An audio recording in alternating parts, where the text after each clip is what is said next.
Hi everyone, আশা করি সবাই ভালো আছেন। গতকাল আমাদের ওই বারবিকিউ ছিল, এই সিচুয়েশন হয়েছে তার ছোটখাটো ধারণা আপনাদের এখন দিচ্ছি, একটু দেখেন। সো আমি এখানে পার্ক করছি এবং ওই বাসা হচ্ছে ঠিক এই জায়গা দিয়ে গিয়ে এই আমি বারবিকিউতে এসে পৌঁছাইছি।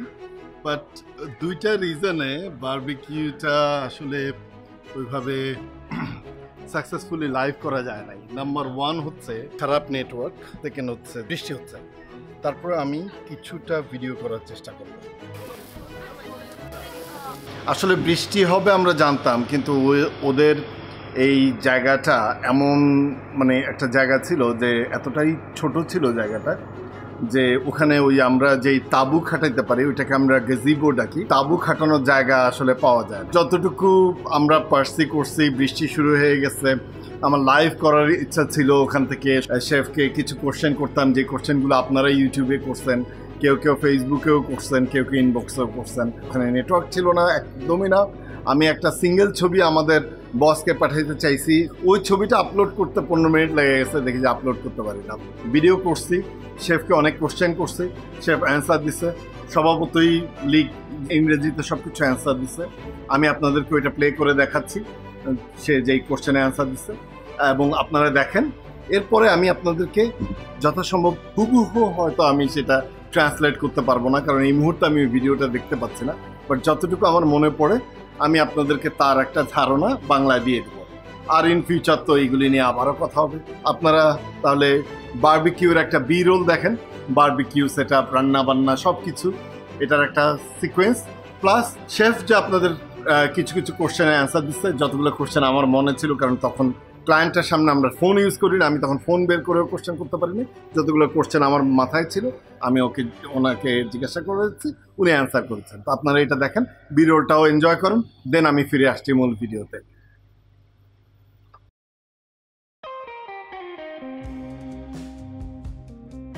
Good afternoon and welcome to Lee Salmon on Barbecuing Outdoors. Here we have some peri peri chicken, which is chicken marinated up with peri peri spices, which is like chili flakes, bit of fajita mix, some oil, salt, pepper, bit of sugar just to give that caramelisation, bit of oil. Give it about a good 24 hours or overnight. So it helps tenderise the meat, also gives it the flavour as well. That's what you're looking for, is flavour. We're just going to let that sizzle, sizzle, sizzle. Here we have our Brockford sausages. Coming along nicely. And to go with our hot dogs, we've got some nice sweated down onions. Over here we've got our £40 of beef burgers. And in our vegetarian section, we've got some stuffed peppers. And we've got some halloumi, pepper and mushroom kebabs. Do you want to say something about the marination?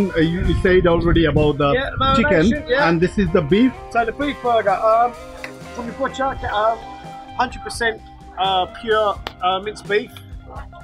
Then into that, just salt, pepper, make your patties, and that's it. Sometimes they say like if it is like 10% or 20% of fat. No, get 100% ground beef. That's the thing. You don't know fat. Well, that fat is because there is some fat in the meat. Oh, there'll be a little bit of fat, but try and get the 100% if you can.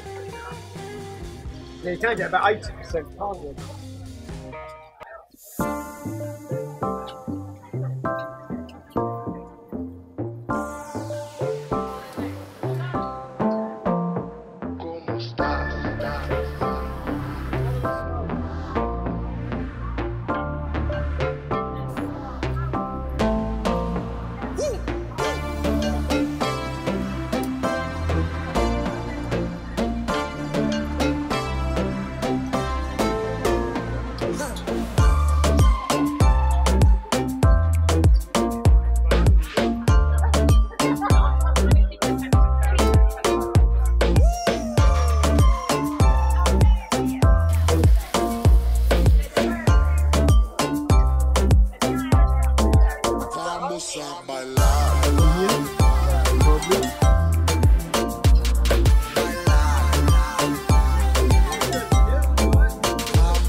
loves a bit of flame, doesn't he? Yeah.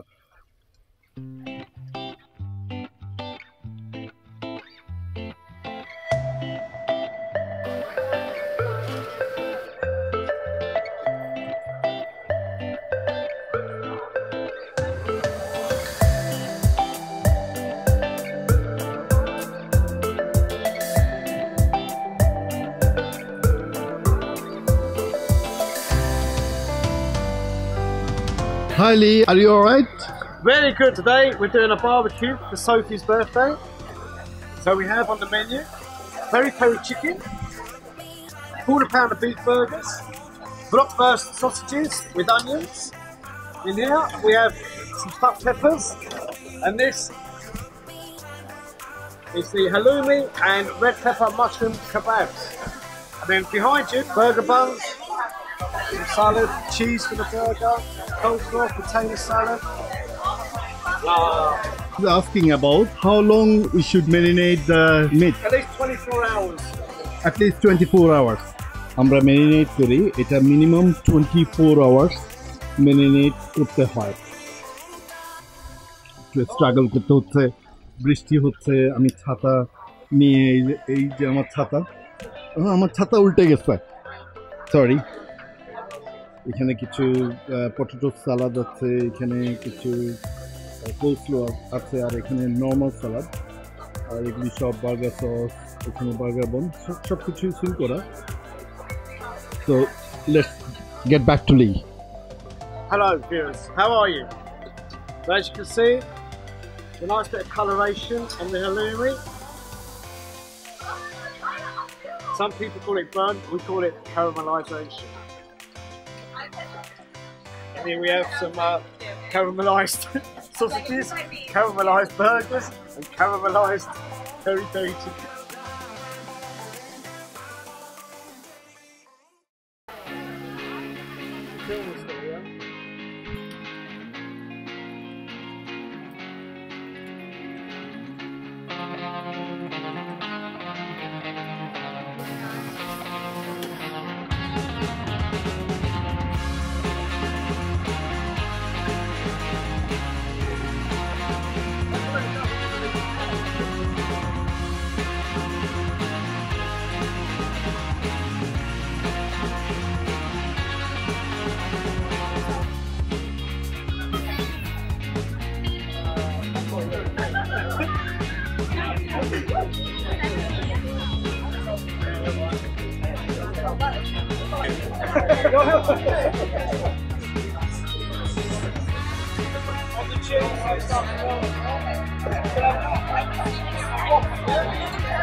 Two important pieces of advice when doing a barbecue, yeah?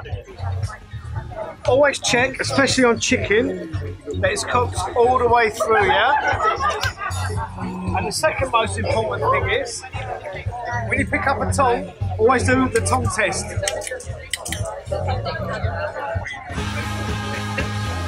Thank you.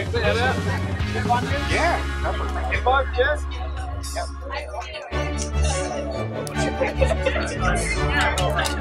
You want a round one now, I suppose? There we go. Thank you. Good, thank you.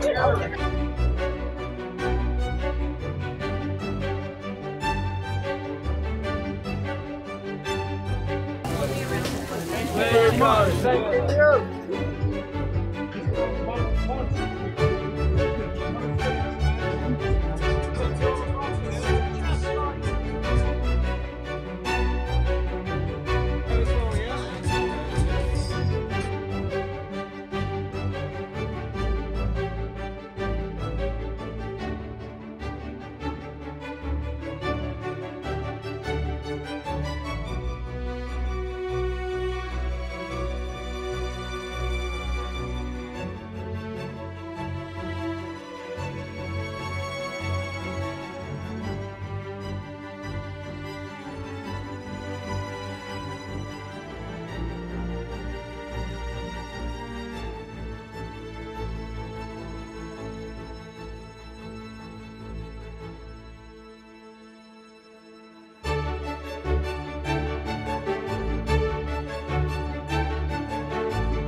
আশা করি আপনারা বারবিকিউর ভিডিওটা enjoy করেছেন। লি যা বলেছে আপনারা তো শুনেছেন, সে খুব সিম্পলি প্রত্যেকটা জিনিস এক্সপ্লেইন করার চেষ্টা করেছে।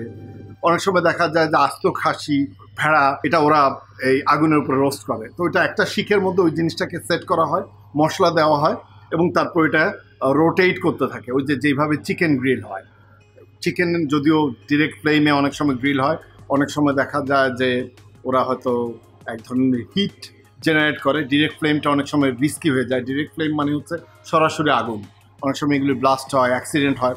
এই জন্য এখন ওরা এক ধরনের হিটারের মতো চালু করছে, একটা পাশে এক ধরনের হিট ক্রিয়েট হয়, তার পাশে চিকেনগুলা শিকের মধ্যে দেওয়া থাকে এবং এটা অটোমেটিক রোটেট হইতে থাকে, ঘুরতে থাকে। তো প্যানে তো আপনার ওই আগুনটা অ্যাকচুয়ালি মাংসতে টাচ করবে না, তো প্যানে আসলে চুলায় আপনি জিনিসটা করতে পারবেন না।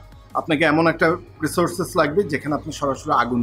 তো আর চুলার উপরে তো আমার মনে আছে আমি বাংলাদেশে থাকতে আমরা ট্রাই করছিলাম, আমরা এক ধরনের জালির মতো কিনতে পাওয়া যেত, সেইটা ওই চুলার উপরে দিয়ে, গ্যাসের চুলার উপরে দিয়ে ওইটার উপরে ছোট ছোট চিকেনের পিস আমরা একটু হালকা একটু অয়েল দিয়ে, একটু লবণ দিয়ে আর একটু গুঁড়ো মরিচ দিয়ে, সেই সময় যে গোলমরিচের ব্যবহারটা অত বুঝতাম না, ছোট ছিলাম, তো ওই গ্রিল করার মতো, এখন বলি গ্রিল, তখন তো গ্রিলও বুঝতাম না, মানে মাংস পোড়ায় খায় ওইভাবে একটু পোড়ায় খাইছি। কিন্তু এটাতে চুলার 12টা বেজে গেছিলো, আম্মা খুব খেপে গেছিলো, কারণ আম্মা জানতো না। আব্বা বাইরে শপিংয়ে যাওয়ার পরে আমি মনে হয় আমি, আমার ছোট ভাই, তারপর আমরা কয়েকজন কাজিন ছিলাম, আমরা মিলে মনে হয় এক্সপেরিমেন্টটা করছিলাম। তো লাকিলি আমরা মারা পড়ি নাই, কারণ চিকেনে আমি আগে অন্য একটা ভিডিওতে আপনাদের সাথে কথা বলছিলাম, তখন মানে আপনাদেরকে বলছিলাম যে চিকেন খুব ডেঞ্জারাস যদি চিকেন প্রপারলি কুক না হয়। কাঁচা চিকেনে সালমোনেলা ব্যাকটেরিয়া থাকে এবং কাম্পালা ব্যাকটেরিয়া ভাইরাস এগুলি থাকে, এবং কাঁচা চিকেন বা চিকেন রিলেটেড যে কোনো কিছুতেই আপনি যে কোনো সময় মারাত্মকভাবে অসুস্থ হতে পারেন এবং মারাও যেতে পারেন। তো এই জন্যে চিকেন হ্যান্ডেল করলে সবসময় প্রপারলি হাত ধুতে হয় সাবান দিয়ে। যতবার চিকেন হ্যান্ডেল করবেন ততবারই সাবান দিয়ে হাত ধুবেন। চিকেন যেই সারফেসে কাটাকাটি করবেন, চিকেন নিয়ে কাজ করবেন, কাঁচা চিকেন, ওই সময় ওই সারফেস বা ওই আশেপাশের সারফেসে অন্য কোনো খাবার আইটেম রাখবেন না, রান্না করাও না, কাঁচাও না, ইভেন মাংসও না। অর্থাৎ চিকেন এক জায়গায় আপনি কাটছেন, ওখানেই পাশে বিফ আছে, কাঁচা দরকার নাই, কারণ ইউজুয়ালি বিফের কুকিং টাইমিং কিন্তু অনেক শর্ট হয় চিকেনের চাইতে। আমরা হয়তো বাংলাদেশে করি না, কিন্তু এই দেশে করা হয়, এই জন্য আমরা এই প্র্যাকটিসটা রাখি। যেমন স্টেক, পাতলা স্টেক, আমরা এক পাশে 1 মিনিট, আরেক পাশে 1 মিনিট, 2 মিনিট আমাদের কুক শেষ। কিন্তু একটা চিকেন প্রপারলি কুক করার জন্য মিনিমাম 25 মিনিটস, 25 মিনিট ওভেনে কুক হইতে হয়। চুলা হলে মিনিমাম আধা ঘন্টা ডুবন্ত অবস্থায় চিকেনটা রান্না হইতে হয়, না হলে এই কাম্পালা ভাইরাস, এই যে সালমোনেলা ব্যাকটেরিয়া, এগুলি মারা পড়ে না, এগুলি নষ্ট হয় না, ধ্বংস হয় না। তো এটা খুব মারাত্মক একটা ব্যাপার। তো চিকেনের ব্যাপারে সবসময় সাবধান। তখন আমরা ছোটোবেলায় এই জিনিসটা করতে গিয়ে যে মারা পড়ি নাই, লাকিলে হয়তো ওই চিকেনে ভাইরাস ছিল না, বা হয়তো ব্যাকটেরিয়া ছিল না, অথবা হয়তো চিকেনটা ওই সময় প্রপারলি কুক হয়েছিল, তাই আমরা বেঁচে গেছি। এবং এই জিনিসটা এই জন্যে আপনারা আপনাদের ছেলেমেয়েদেরকেও, ওরাও যদি কোনো সময় কিচেনে আসে, আপনাদের আশপাশে খেলাধুলা করে বা খেলতে আসে বা দেখতে আসে, ওরা যাতে ওই সময় আপনি কাঁচা চিকেন হ্যান্ডেল করবেন না, বা আপনি চিকেন হ্যান্ডেল করা অবস্থায় ওদেরকে কোনো সময় কোনো ফ্রুট কেটে দিবেন না, বা কোনো খাবার সার্ভ করবেন না। যে আপনার বাচ্চা এসে বললো যে আমি একটু স্যান্ডউইচ চাই, আপনি তখনই কোনো রকম হাতটা ধুয়ে একটা স্যান্ডউইচ বানিয়ে দিলেন, বা কোনো একটা খাবার ওখানে রেডি করা আছে, আপনি কোনো রকম হাত ধুয়ে এই খাবারটা দিয়ে দিলেন।